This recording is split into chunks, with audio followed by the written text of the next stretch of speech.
Here comes the money. Here we go. Money talk. Here comes the money. Back in the lab with a really exciting episode of DubCast.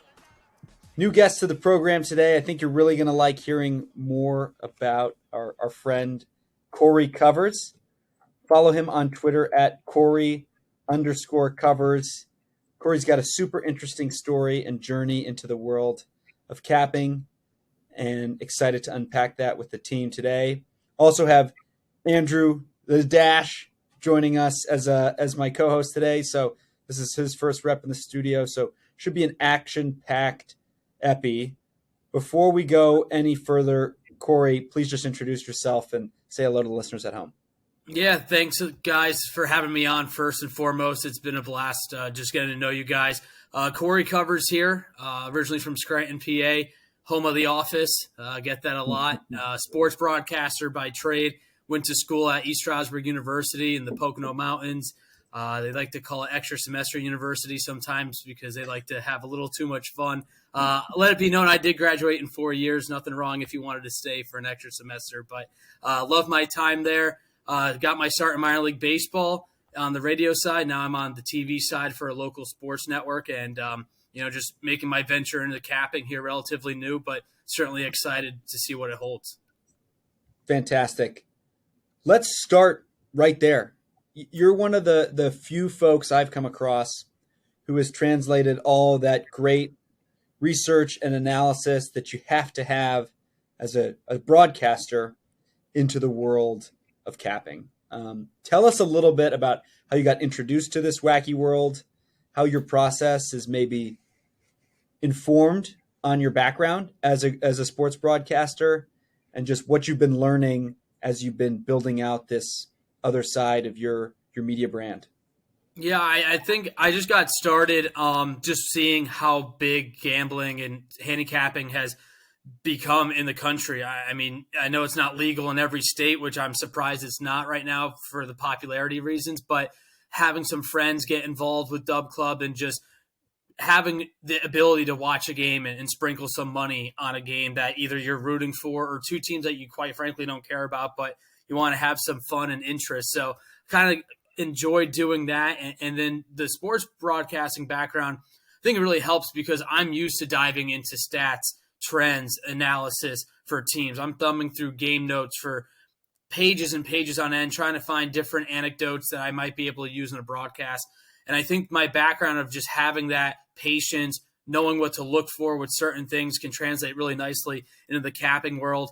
I take time, I do my research, I look up stats, I look up trends, try to read the lines. I think that's one of the toughest things that I've found out just learning as a new capper is, hey, if this line looks too good to be true, it probably is, but then trying to find out the reason why that's the case. So I like that challenge, but being able to just dissect games and formulate an opinion and based on knowledgeable facts and stats to give my subscribers and anybody who is following me on Twitter. I'm free. I'm a new capper. I don't think I should be charging for picks right now because I am relatively new, but I hope that the insight that I can give to my followers and my subscribers gives them a better chance to say, hey, I'm going to ride with Cory Covers today. Or, hey, he made a good point, but I actually like X, Y, and Z a little bit more. But at least give my subscribers an appetizer leading into the game to try and taste and be like, okay, hey, this is what I might go with today.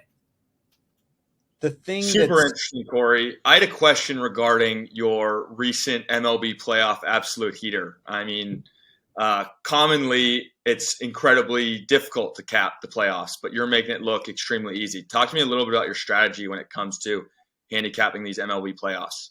Yeah, I appreciate it. A little mini heater, 6-0. It was really fun. I just been analyzing, and I love baseball, so I'm watching every game. I follow baseball probably closer than any other sport, maybe NFL being hand in hand there. Playoffs are just so tough to score runs. So naturally the unders have been hitting a lot and the pitching has been elevated. And in today's day and age with this game, you got relievers throwing 100 miles an hour with sliders that break 20, 30 feet, curveballs that are going nose to toes. I mean, I don't know how you hit a baseball in 2022. I really don't. And I've actually had some success with the no runs first inning as of late. I know that might be a little taboo to some veteran cappers, but I hit the one yesterday in the Padres Phillies game with Nola and Snell. I had to sweat out that one a little bit. And then, a couple other ones that just seemed really easy. And again, just goes into looking up the stats. Blake Snell and Aaron Nola, I think they were combined 40 and 6 in no-run first innings. I mean, it comes down to a numbers game at some point. And then just the overall body of work. Blake Snell coming into that game, a 1.35 ERA over his last 5 games, dominant in the playoffs. Aaron Nola has been bouncing back with Zach Wheeler, just simply dominating, didn't allow a run in his first 2 postseason starts until yesterday. Kind of got burnt on the under there because I was banking on both pitchers to deal again. But, yeah, I mean, that's what kind of has gone into it. It was a fun little run. The over hit, the money lines. I just have a good feel right now. And, again, it goes back to my baseball background, following at the minor league level, diving into the trends and stats. How different is diving into minor league ball versus the bigs? Is it a stats thing? Is it a stuff thing on the mound? Minors, I assume there's a lot underneath the hood in terms of these guys were traveling overnight on a 12-hour bus ride. Maybe let's, expect a low-scoring game. Or do you think it's pretty much translatable one-to-one? I think it's different, especially at the minor league level. Thinking about, hey, this guy could have a really good season, and all of a sudden he's slumping, and it's not so much about he's going to bat fourth and help us win games. It's we need to fine-tune his swing. He's got to go back in the batting cage, and we're going to fine-tune things. And Andrew, I'm sure, can attest to this as well, that at the minor league level, it's a lot about development. It's not so much about winning. I know the players want to win. It's nice to have a local minor league team win. I was fortunate enough with the team I worked for in 2019. They won it all. They had a ton of prospects. But that offense was one of the lowest ranking offenses in the entire league. They won because of pitching and good defense. I think they had 50-some one-run games, and they won 35 or 40 of them. Like, it was just an incredible run that they went on in close games. But the stuff, too, matters. I mean, that was at high A. The numbers are out there. I mean, to get past double A is so tough, and then to make it to the bigs, people don't understand. When you're a high-touted draft pick in the NBA or the NFL, you're on that sideline. You're on the team pretty much. Baseball, you get drafted, and you got to go up 4 or 5 different levels just to make it to the bigs. So I think the stuff is definitely different than minor league, and I think understanding that at the MLB level has helped me at least have a pretty solid run capping baseball so far this year. Yeah, I think you were spot on with just about every take you had in there regarding the difference between the big leagues and even a level as high as double A. So really interesting perspective there. I'm curious, before we get back into your handicapping style and approach, tell me who your favorite player to watch was that's now either already translated to a superstar in major leagues or will be soon. I'd have to say Juan Soto. I saw him for only 2 series. I think it was 17 or 18. It was whatever year that he came up and basically bypassed most of the minors. Against the team that I worked for, he hit 4 homers in a 3-game series. And I remember calling one of his homers, and it still might be in orbit. I mean, he was 18 years old, and I'm like, this kid is going to be a superstar. And we see what he's doing now. I mean, he's helping the Padres possibly make a World Series appearance for the first time since, 1998. He's a fun player to watch. The old school fans might not like his moxie and his showboating, but that's how he carries himself. So I would say Juan Soto definitely is probably my favorite player that I've been able to see come up. That is a fantastic answer, and he's one of the most exciting guys in baseball. So I don't blame you for that. Question for you, Cory, regarding your NFL betting. I was scrolling through your Twitter timeline and saw a huge Monday Night Football night. I think it was 6-1 or 5-1, something along those lines. Tell me a little bit about your strategy when it comes to handicapping the NFL, because I saw some sides, some totals, some player props. Do you have a particular betting style that you like to take? Talk to me a little bit about that. So I feel like I'm pretty comfortable with spreads. I thought I had a really good understanding of the spreads and the lines up until last week, and now the books I think are catching up to what these teams actually are. But yeah, that was a fun Monday Night Football heater, and I actually collabed with two cappers on a couple of those picks. But it was nice overall effort. And again, we were going back and forth, and I came up with a handful of picks, and we kind of just went on that. And then I just missed the same game parlay, which I don't really like to do that often. I know everybody sees the crazy same gamers on Twitter. It's like, oh, I turned $50 into $37,000. But that one I felt really good about. I just wasn't expecting Travis Kelce to score 4 touchdowns and average 2 yards per catch. I was hoping he was going to rip one off for maybe 30 or 40. But I like the spreads, and I've been really just honing in on what's going on in the NFL. The trends are there. The unders are hitting at a ridiculous clip, especially at prime, 68 or 61%. The unders overall have been just around 60%. For whatever reason, offenses have been struggling this year. So it's hard to bet against a trend like that. But I just take everything into account. Injuries, like tonight's Thursday night game with the Saints and Cardinals. I mean, it's a who's who out there tonight. I mean, Eno Benjamin is starting at running back perhaps for the Cardinals. The Saints don't have any of their wide receivers. So, I'm looking at another underplay maybe for tonight just because of the fact that who's out there to score at the NFL level. So just kind of bouncing off things and again, going back into different analytical stats. I'm big on, last few games, looking at first half compared to second half. How do they score? Are they a first half team? Are they going to have a better chance to backdoor cover on the second half? So things like that is what I've been kind of taking into account here on the football side. Yeah, that's a couple really interesting points in there regarding trends. I know clearly you keep a close eye on it, and you've had to for a while with your background in broadcasting. In regards to this year's trends, like you said, unders are hitting at an alarmingly high rate. We also have underdogs hitting at an alarmingly high rate covering. At what point in the season do you start to adjust for some regression? With them hitting both unders and underdogs hitting at over 60% thus far through the year, is there a point in the season where you're like, okay, folks are going to start adjusting. It's time to get off this trend?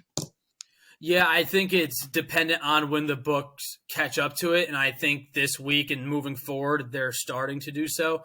I know the line right now for the Thursday night game's at 43.5, which isn't at a key number. I mean, you can lose easily off that hook with a 44 total game. So that's starting to be taken into consideration. So I think this week might be the turning point where I might hop off the under wagon. I did take the over in that Eagles-Cowboys game on Monday night because I just thought that was one of those games that could buck the trend, and it did.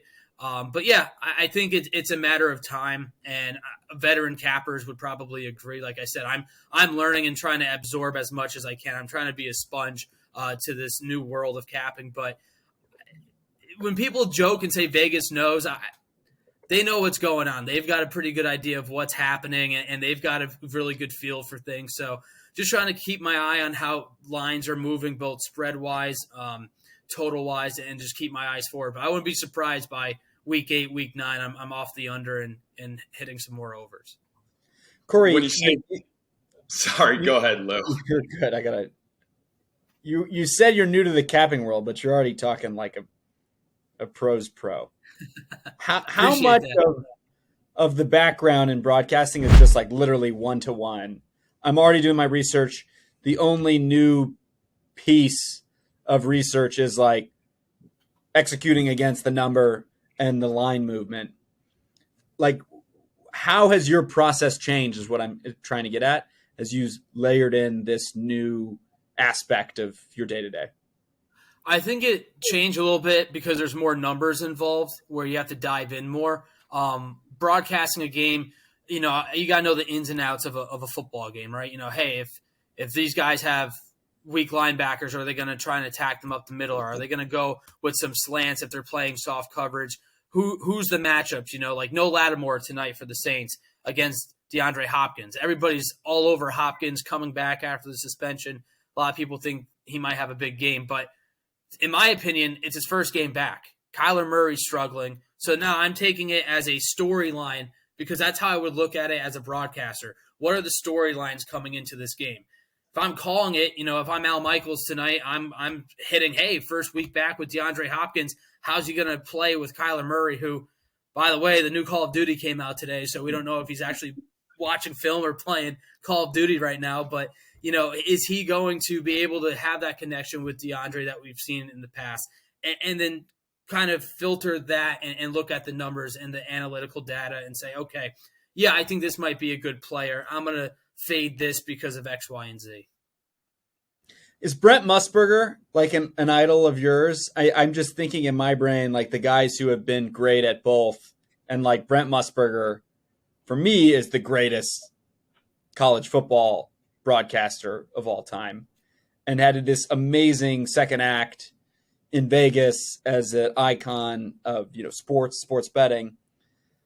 And I think he kind of melded the two, especially at the end of his broadcasting career. He made some like very not so subtle allusions to spread bettors, total bettors, etc. Is that someone who you look up to, or is this just something you're kind of figuring out and chasing down on the fly? Yeah, I think it's a little bit of both. I mean, I thought it was really cool to hear about Musburger's story. I didn't know that only up until a couple of years ago, actually. And I always enjoyed hearing those not so subtle cracks. That touchdown might be beneficial for certain people watching this game tonight. And, it's like, all right, like the dam's about to break. Like this capping and gambling, like eventually it's gonna have to be legal everywhere. And to have guys of his caliber to be successful, it's definitely really cool. I think on the other side of that coin, I just think that, using my background and just having fun watching games and sprinkling some money on, like tonight, I don't really care about the Cardinals and Saints overall, how they do. But if I can help people win money using my background and my research, then the more the merrier. Let's beat the books and let's make some money, because at the end of the day, we all kind of want to be rich and not worry about our 9-to-5s. You're not kidding there. Cory, something that you mentioned earlier that I just wanted to give a little sidebar comment that's hilarious is your comment about Vegas knows. We did a Dub Club on-site in Chicago, and we're getting ready to watch Monday Night Football, and all our eyes light up when we see DraftKings offering the Herbert one touchdown or more passing at even money. And we're all looking at each other saying, this is a lock. It's hit 36 out of 37 games. Here we go. And then, of course, Vegas somehow knows, and he doesn't throw for a touchdown for only the second time in his career. But Vegas does. It was crazy. I like I said, I'm in Maryland, so I don't have those books available to me. But I saw a bunch of my friends saying, this is easy money. This is easy money. And then everybody's complaining and DMing and tweeting at DraftKings for a refund. So it's fine. I mean, that's how the cookie crumbles sometimes, it's just the gamble that you take. It was a weird way that ended out.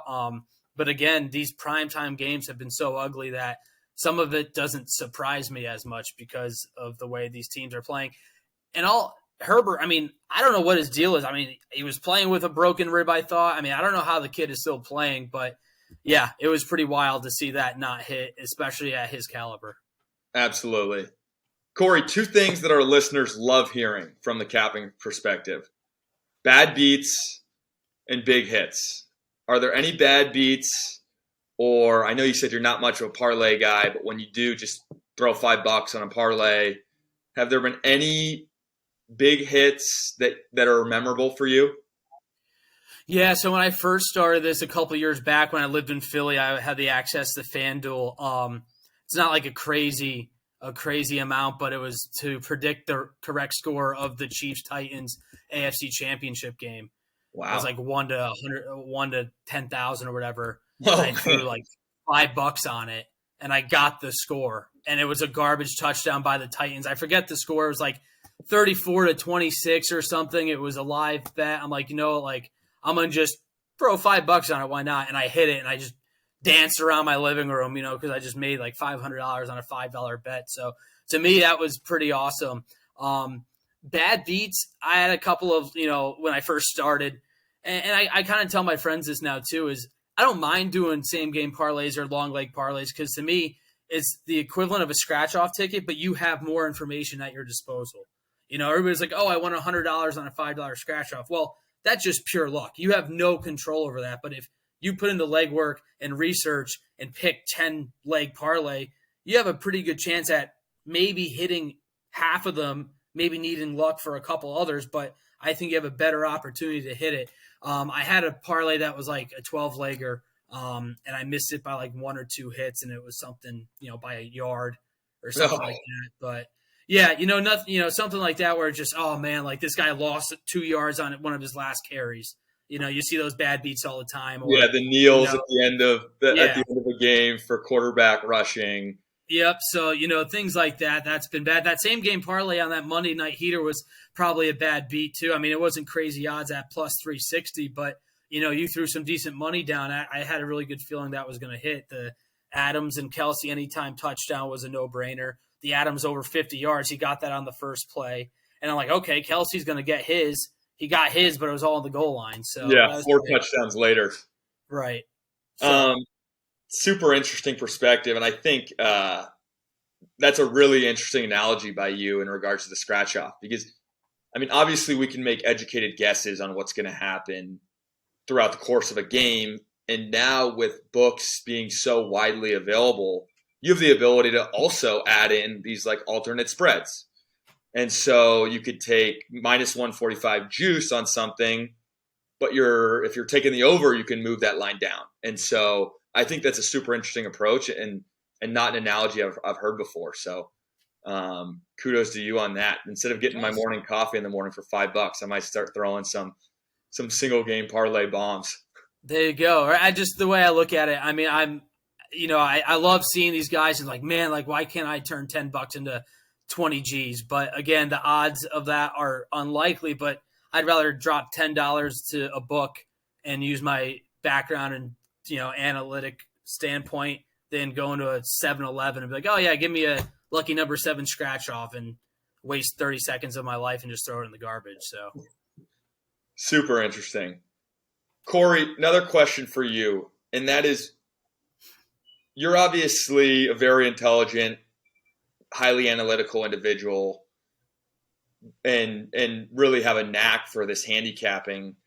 What is your advice to young bettors just getting started on how to be profitable? And what does a profitable approach look like?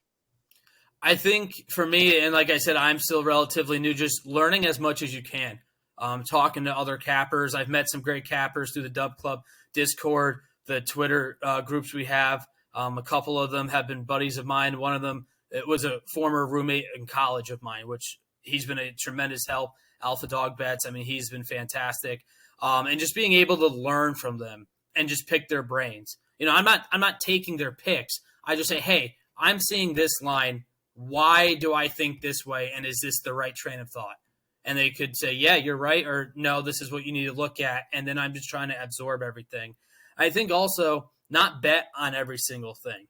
I don't bet on every game. And I think starting off, especially younger people, I want to show the world that I know everything about every single game. But you can't do that because games are going to unfold unlikely the way they are. I was all over the Lions team total 20.5 points 2 weeks ago when they got absolutely shellacked by New England. I'm like, this is as sure as a bet as I'm going to make all week. And they got blanked by the Patriots. Didn't see that coming. So you just got to kind of feel good on the 4 to 5 picks. I only make about 5 picks and send them out to my subscribers. Baseball is even less. That's about 3 or 4 because I just think baseball can really be fickle sometimes. I mean, I've been having a good read and I trust my process. I went 2-2 last night. So still saying 500, always better to be 500 in the green opposed to being in the red, but just absorbing as much information. I mean, that's how I was when I was a broadcaster and I'm still a broadcaster, but absorbing as much as you can, asking questions to the right people. The worst they say is, hey, I don't want to help you. Okay, well, I tried. But that hasn't been the case, especially in this capping community that I've just joined here over the last month. A lot of people are very receptive. That's awesome. And that's great to hear that you've gotten some good feedback from others, and I'm sure providing feedback to those individuals as well. I'm curious, it has been exciting to see you collabing with with other cappers in the Dub Club ecosystem on a consistent basis. Any guys you want to give a shout out to for some good tips on an individual game and a collab? Yeah, I mean, I haven't been able to do it yet, but my boy Alpha Dog Bets, I mean, he's on a new level right now. But there's a couple guys that I've been collabing with, 1800 Bets, and then there's another guy here. I don't want to mess up his name. He's got a different Twitter handle here, so I'm going to pull it up real quick. We've been actually going back and forth on a Thursday night collab tonight. 1800 Money Picks just sent about 6 different picks that he likes. And then Odds Jam Sharp Better. He's been really solid as well. He's looking to make the transition to just being a capper full time by next year, he told us. So 2 guys that I've just been able to collab with and bounce some ideas off of. So, if you follow me, follow those guys as well. We had a nice Thursday night game a couple weeks ago, and we're looking to get back on the train here tonight. Fantastic. Well, Cory, I think that covers our kind of intro DubCast. Thanks for being so upfront and sharing your story. It's a cool one. So I'm sure our listeners are glad to know a bit more about Cory Covers at this early leg of your new chapter, and know the future's bright. If you're listening at home, give him a follow on Twitter at Cory_Covers. Check him out on TikTok as well, and subscribe to his Dub Club. It's free, and you're going to find not only plays, but really fantastic written analysis and content on the daily. So, Cory, thanks so much again for coming on. This was super fun. Guys, thanks for having me. Very happy to be part of Dub Club. You guys have been super welcoming and helpful in this journey, and looking forward to continuing success here.